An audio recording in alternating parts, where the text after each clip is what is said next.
पाक दामन अभी ज़ेर तमीर है, अभी ये बना रहे हैं सारा।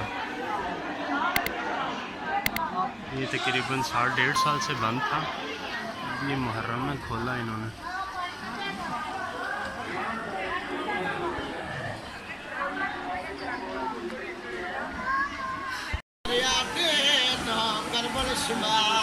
हज़रत बीबी पाक दामन, हज़रत बीबी पाक दामन आज तशरीफ़ लाए हैं। ये अभी ज़ेर तमीर है।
यजीद पे लानत, अहले बैत में दुश्मन पे लानत।